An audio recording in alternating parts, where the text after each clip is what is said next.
순종에 대한 오해라는 제목으로 오늘 하나님의 말씀을 선포하겠습니다. 여러분, 순종하면 어떤 이미지가 떠오르시나요? 순종. 멋있다, 따르고 싶다라는 느낌이 드십니까? 아니면 조금은 유약하다, 비굴해 보이거나 나약하게 느껴지십니까? 우리가 살아가는 이 시대에 순종이라는 덕목은 더 이상 매력적이지 않게 느껴지는 경우가 참 많은 듯 합니다. 순종하는 모습은 나약하고 자기 할 말을 못하는 이미지로 취급이 되곤 하죠. 대신에 저항하는 모습은 무언가 멋있다라고 생각을 합니다. 미디어에서도 항상 불의에 복종하고 순종하는 사람은 빌런이고 주인공은 권력이나 윗사람에게 순종하기보다 저항하는 모습인 경우가 많습니다. 우리가 그렇게 미디어에서 보고 또 역사를 통해서도 뭔가 저항하고 그런 사람들이 위인으로 인정을 받으니까 어느새 우리는 순종을 하나의 미덕보다는 비굴한 모습으로 생각하는 경우가 참 많은 것 같습니다. 그러다 보니까 하나님의 말씀에 순종해라 라고 가르치는 교회의 가르침까지도 기꺼이 따라야 하는 가치라기보다는 오히려 저항해야 좀 더 내가 나은 사람인 것처럼 생각하는 경우도 있을 것 같다라는 생각을 했어요. 그런데 여러분, 제가 조금 더 고민을 해보니까 이 순종과 저항이라는 거는 동전의 앞뒷면 같더라고요. 예를 들면 우리가 독재 정부에 저항하는 사람은 민주주의라는 가치에 순종을 했기 때문에 독재라는 가치에 저항할 수 있는 겁니다. 저항한다는 거는 다른 가치에 순종한다라는 걸 의미하고요. 순종한다는 것 역시 다른 가치에 저항한다라는 뜻과 같은 것 같이 느껴졌습니다. 그래서 우리는 순종을 그저 복종이랑 똑같이 생각을 하면 안 돼요. 순종은 저항과 동전의 앞뒷면이라는 사실입니다. 그래서 오늘 말씀을 통해서 나는 무엇에 순종하고 있는가, 그리고 무엇에 저항하고 있는가, 말씀으로 우리의 삶을 점검하고 하나님께 순종하는 것이 불편하거나 나쁜 것이 아니라 이 또한 내가 다른 무언가에 저항하고 있다는 사실을 깨달아 아는 시간이 되길 주님의 이름으로 축복합니다. 순종에 대한 오해, 첫 번째 한번 따라해 봅시다. 습관에 순종한다. 오늘 우리가 함께 읽은 이야기는 주일학교를 다녔다면 아주 익숙한 이야기일 거라고 생각을 합니다. 교회를 다니지 않아도 아주 익숙한, 한 번쯤은 들어봤을 법한 이야기죠. 이삭은 리브가와 결혼을 해서요, 아주 늦은 나이에 에서와 야곱이라는 쌍둥이를 낳게 됩니다. 근데 이 쌍둥이가요, 뱃속에 있을 때부터 싸웠어요. 엄마는 임신한 상태에서부터 싸우는 이 두 아이를 느끼면서 기도를 합니다. 아유, 도대체 어떻게 해야 될까? 이 뱃속에서부터 이렇게 싸우는데. 근데 그때 하나님은 기도하는 가운데 그런 마음을 주십니다. 무슨 마음을 주시냐? 너 뱃속에 두 민족이 있다. 근데 큰 자가 어린 자를 섬기게 될 것이다 라는 예언의 말씀을 마음으로 주시는 거죠. 아버지 이삭과 어머니 리브가는요, 하나님의 약속, 하나님의 예언을 맡은 상태에서 두 아들을 낳게 되는 겁니다. 그런데 두 아들 사이에 이 부모의 편이 갈라져요. 어떻게 갈라지냐? 아빠는 사냥을 잘하는 첫째 아들 에서한테 편애를 합니다. 엄마 리브가는 둘째 아들 야곱에게 편애를 하는 거죠. 그러던 중 이삭이 나이가 들면서 스스로 언제 죽을지 모른다, 이제 곧 죽음이 가까이 왔다라는 걸 느꼈나 봅니다. 그래서 얼른 자기가 더 편애했던 에서를 불러요. 내가 너한테 이제 축복을 해줄 건데 너가 지금까지 사냥을 해서 나한테 별미를 갖다 준 그 별미 맛있게 요리해서 갖다 주면 내가 너한테 축복해 줄게. 그러고 나서 에서는 사냥을 하러 가는 거죠. 근데 이 이야기를 누가 들었냐? 엄마 리브가가 들었습니다. 근데 리브가는 에서보다 야곱을 편애하죠. 그러니까 야곱을 부릅니다. 야, 아빠가 지금 다른 꿍꿍이가 있다. 너가 복을 받아야 되는데 형을 복을 주려고 한다. 내가 별미를 맛있게 해줄 테니까 얼른 아빠한테 갖다 주고 너가 복을 받아라 라고 이야기를 합니다. 그래서 에서가 오기 전에 엄마는 별미를 준비하고 야곱 손에다가 양털을 붙여가지고 털이 많은 형처럼 꾸미는 거죠. 그렇게 야곱은 몸에 털을 붙인 채로 엄마가 준비한 별미를 갖고 아버지 이삭한테 가는 겁니다. 성경은 이삭이 나이가 들어서 못 알아봤다라고 이야기하는데 이삭은 야곱이 에서라 생각하고 어쨌든 장자의 축복을 다 쏟아서 부어주는 겁니다. 이 내용이 오늘 읽은 본문 바로 앞에 있었던 내용이에요. 이삭이 야곱에게 축복하기를 마치고 야곱이 축복을 싹 다 받은 거죠. 그리고 자리를 떠납니다. 그리고 누가 들어오냐? 뒤늦게에서야 에서가 사냥을 해서 잡은 고기로 별미를 만들어서 아버지한테 갖다 줍니다. 그리고 에서는 이삭한테 내가 사냥한 고기를 갖고 왔습니다. 이제 나를 마음껏 축복해 주세요 라고 이야기를 하는데, 그때 이삭이 이렇게 성경은 표현을 합니다. 이삭이 심히 크게 떨며 말했다. 여러분, 성경에서는요, 한 개인의 감정을 자세하게 묘사하지 않아요. 근데 심히 크게 떨면서 말했다라고 이야기를 합니다. 왜 그랬을까요? 분노해서 떨었을까요? 무엇 때문에 이삭은 이렇게 떨었을까요? 여기서 이삭이 심히 크게 떨었다라는 말은요, 원어로는 너무 당황했다, 너무 놀랬다, 그래서 극심하게 떨었다라는 말입니다. 뭐가 그렇게 당황스러웠을까요? 뭐가 그렇게 이삭을 놀라게 했을까요? 아들 에서에게 너는 도대체 누구냐라고 말을 했을까요? 이렇게 극심하게 떤 이유는요, 다른 이유가 아니라 이삭이 그때 깨달은 겁니다. 하나님이 개입하셨구나. 나는 내가 사랑하는 에서를 축복하려고 했는데 하나님은 그때 내 뱃속에 큰 자가 작은 자를 섬길 거라는 그 말씀을 나의 눈을 가리고 이루셨구나를 깨달은 겁니다. 여러분, 이삭은요, 순종의 아이콘이었는데요, 오늘 말씀에서는 이삭은 무엇에 순종하고 있었냐면요, 자기 습관에 순종하고 있었습니다. 이삭은 습관처럼 자기가 더 끌리는 첫째 아들한테만 잘해주었습니다. 인생의 마지막이 다가오자 자기 습관대로 자기가 더 사랑하는 에서에게 축복을 다 해주겠다고 장담을 한 거예요. 자기 습관대로 사랑하고요, 자기 습관대로 축복하려고 계획을 한 거예요. 근데 하나님이 그 이삭이 습관대로 세운 계획에 개입하셔서 그 모든 계획을 끊어버리셨다라는 걸 깨달은 겁니다. 왜 그랬을까요? 이미 하나님이 두 아들이 뱃속에 있을 때 큰 자가 작은 자를 섬길 거라고 예언을 하셨거든요. 여러분, 아무리 이삭이 눈이 어두워도 얼마나 어두워야 그 양털을 구분을 못하겠습니까? 말투, 목소리, 향취, 모든 게 다 달랐을 텐데 고작 팔에 털 하나 붙였다고 속는 게 말이 안 되는 거죠. 그러니까 이삭은 심히 크게 놀라서 두려웠던 겁니다. 하나님이 나의 눈을 가리셨구나. 결국 하나님이 하시고자 하는 대로 이루어 가셨구나. 이삭은 자기 습관대로 첫째를 복주려고 했는데 하나님이 하나님의 뜻을 이루시는구나를 깨닫고 두려워서 격렬하게 떤 겁니다. 인간은 하나님이 살아계시는 걸 분명하게 경험하면요, 떨 수밖에 없어요. 두려울 수밖에 없습니다. 내 습관이 내 인생을 만들어가는 게 아니라 하나님이 하나님의 계획을 이루어 가시는 거구나. 이삭은 순종의 아이콘이었습니다. 아브라함이 자기를 죽이고 제물로 바치려고 할 때 순종했고요, 생계가 어려워져서 그나마 풍족한 땅인 애굽으로 내려가려고 했지만 하나님이 내려가지 말라고 하셨을 때도 순종했습니다.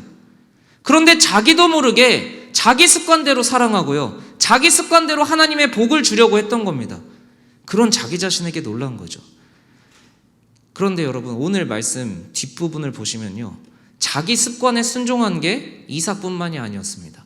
41절에서 44절을 보면 사냥을 하면서 거친 인생을 살던 에서는요, 자기의 계획이 틀어지자, 복을 받으려는 계획이 틀어지자 자기의 그 사냥꾼의 습관대로 야곱을 죽여버리겠다라고 합니다.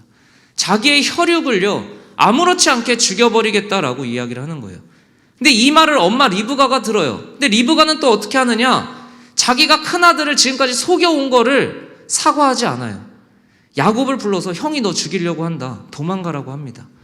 리브가는요, 그 자리에서 사과하기보다는 자기 습관대로 숨기고 속이고 도망치게 하는 거죠.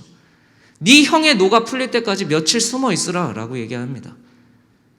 리브가는 습관대로 했지만 형의 에서의 분노가 금방 풀릴 거라고 생각을 했어요. 근데 애석하게도 리브가는 다시는 야곱을 못 보게 됩니다. 리브가가 죽을 때까지 야곱은 돌아오지 못해요. 여러분, 우리의 삶을 한번 돌아보면서 점검을 해봅시다. 여러분 스스로도 내 습관과 내 선택이 항상 올바르다고 생각하진 않을 거예요. 변화되어야 된다라고 생각을 할 겁니다. 그러면서도 하나님의 말씀이 변화를 요구하면 많은 경우 이렇게 반응을 합니다. 나는 원래 불평불만 많이 하는데? 나 원래 이런 사람인데? 나는 원래 일을 미루다가 닥치면 하는 사람인데? 남이 상처받든 말든 나는 원래 솔직하게 말하는 사람인데? 여러분, 근데요, 여러분에게 한번 묻겠습니다. 그게 정말 여러분의 원래 모습입니까? 여러분의 원래 모습은 아닐 거예요. 잘못된 습관에 순종하면서 살다 보니 그게 마치 돌이킬 수 없는 내 모습이 원래 내 모습인 것처럼 여러분 스스로 고치기 힘드니까, 변화하기 힘드니까 원래 여러분의 모습은 훨씬 더 아름답고 귀한 모습일 텐데 여러분 스스로 그 모습을 원래 내 모습이라고 생각하고 살아가는 것 아닙니까?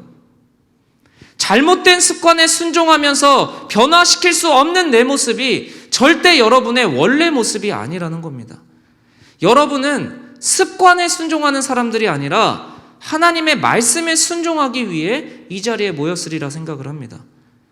왜 우리가 하나님 말씀에 꼭 순종해야 할까요? 내가 하고 싶은 대로 하는 게 더 멋진 인생 아닙니까? 그런데 여러분, 그것은 사실 하나님 말씀에 저항하면서 나의 잘못된 습관과 잘못된 가치에 순종하는 경우가 많다라는 거예요. 내 감정과 내 선택이 잘못돼서 후회한 적이 너무나 많지 않습니까? 그러면서도 또 내가 익숙한 대로, 내 습관대로, 내 감정대로, 내 편한 대로 내 습관에 순종해서 잘못된 습관을, 잘못된 선택을 반복할 필요가 있냐라는 거예요. 하나님께 순종한다라는 거는요, 그저 나약하고 아무 고민 없이 하나님한테 그저 복종하는 거를 하나님께 순종한다라는 게 아닙니다. 세상의 유한한 가치, 나의 잘못된 습관에 저항하고 하나님의 변화를 말씀하시는 그 말씀에 순종한다라는 거예요. 하나님 말씀에 순종하기 위해서 여러분은 반드시 세상의 잘못된 가르침에 저항해야 돼요. 여러분 주변의 잘못된 이야기에 저항할 수 있어야 하나님 말씀에 순종할 수 있는 겁니다. 여러분이 하나님 말씀에 저항한다라는 거는요, 무기력하게 세상의 가치에 복종한다라는 것과 마찬가지입니다. 그럼에도 우리는 왜 내 습관에 순종하는 건 쉽고 하나님 말씀에 순종하는 건 어려울까요? 순종하는 오해하는 이유 두 번째 따라해 봅시다. 믿음이 순종을 결정한다. 오늘 본문에 등장한 모든 사람은 아까 앞에서 얘기했듯이 자기 습관에 순종해서 아쉬운 선택을 한 사람들의 이야기였습니다. 이삭은 하나님의 약속이 있었음에도 자기 습관대로 자기가 사랑하는 첫째 아들을 축복하려고 했죠. 에서는 습관대로 자기의 계획이 틀어지자 동생을 죽여버리려고 했습니다. 리브가도 습관대로 남편과 첫째 아들을 속였고요. 그리고 사랑하는 둘째 아들을 도망치게 했습니다. 여러분, 그런데요, 이렇게 습관에 순종했던 사람들이 자기의 습관이 아니라 하나님의 말씀에 순종했다면 이 이야기는 조금은 더 아름다운 이야기로 변하지 않았을까요? 한번 이렇게 상상을 해봅시다. 이삭이 하나님의 약속을 따르지 못하고 자기 습관과 감정대로 잘못된 축복을 하려고 한 것을 진심으로 회개했다면 어떻게 됐을까요? 이삭은 자신이 잘못 살아온 것을 깨달았습니다. 그러나 깨달음에서 멈추고 회개하고 돌이키지 않았어요. 에서에게 아빠가 잘못한 것을 뉘우치고 고백하고 사과했어야 하죠. 하나님께 에서도 축복해 주실 것을 간구했으면 에서의 분노가 조금은 잠재워졌을 겁니다. 야곱을 차별 대우한 거에 대해서도 야곱에게 사과를 했으면 조금은 그 부자 관계가 아름다웠을 거예요. 형제 관계도 이렇게까지 틀어지진 않았을 겁니다. 리브가 역시 남편과 아들을 속인 거에 대해서 사과를 했더라면 그 가정은 전혀 다른 해피엔딩으로 갈 수도 있었을 거예요. 이삭, 리브가, 에서, 야곱 모두 회개할 상황, 사과할 상황, 고백해야 할 상황에도 전혀 하지 않고 자기의 습관대로 똑같은 행동을 반복했다라는 겁니다. 여러분, 우리 삶에도 그때 그러지 말았어야 했는데 후회할 때가 있지 않습니까? 그런데 분명 여러분, 그 순간이, 비슷한 순간이 오면 그러지 않으리라는 확신도 여러분 안에 없을 거예요. 아, 그때 그러지 말걸. 근데 비슷한 상황이 오면 똑같이 사람한테 상처 주고 똑같이 못할 말 하고 똑같이 나태하고 똑같이 실수할 겁니다. 그런 여러분의 모습을 여러분 스스로도 잘 알고 있을 거예요. 우리 역시도 하나님께 묻기보다는 내가 하고 싶은 대로, 내가 편한 대로, 내 습관과 내 감정대로 할 가능성이 아주 농후하다라는 거죠. 분노하고 싶은 대로, 불평하고 싶은 대로, 남 탓하고 원망하고 난 원래 이러면서 또 후회할 겁니다. 내 행동으로 날 미워하면 고칠 생각하기보다 또 그 사람을 깎아내리겠죠. 그 사람 탓을 할 거예요. 우리는 도대체 왜 그런 걸까요? 대체 우리는 그렇게 살기 싫은 인생을, 왜 우리는 똑같이 그 살기 싫은 인생을 반복하면서 살 수밖에 없을까? 믿음이 순종을 결정하기 때문입니다. 내가 무엇을 믿느냐에 따라 순종의 방향이 결정이 되는 거예요. 우리가 하나님 말씀에 순종하기 어려운 이유는요, 잘 생각해 보면요, 하나님보다는 내 판단을, 내 이성을 믿고 있기 때문입니다. 나의 감정과 나의 습관에 순종하는 편이 하나님의 말씀에 순종하는 편보다 더 낫다고 판단하기 때문에 그렇게 하는 거예요. 내가 믿을 수 없는 존재라는 것을 나도 알아요. 여러분 스스로도 여러분이 믿을 만한 존재가 아니란 걸 알 겁니다. 그럼에도 말로는 하나님을 믿는다, 하나님이 내 삶을 책임지실 것이다 라고 하면서도 정작 중요한 순간에는 하나님의 말씀보다 내 습관을 순종하기가 쉽다는 거죠. 왜냐하면 하나님의 말씀이 안 믿어지기 때문입니다. 우리 이 상황에서 영상 하나 보고 오면 좋겠습니다. 영상 틀어주시면, 그 온라인 과정 가운데는 까만 화면으로 소리가 안 날 겁니다. 혹시 소리가 안 나는데 소리 좀 틀어주시겠어요? 1, 2, 3, go. Go. Go. Go. I got you. Yes, you can. Yes, you can. Just go. Daddy got you. Say, there's nothing It's nothing that I I can't do can't do when I when I put my mind put my to it. to it. Let's go. Let's 1, go. 1, 2, 3, go.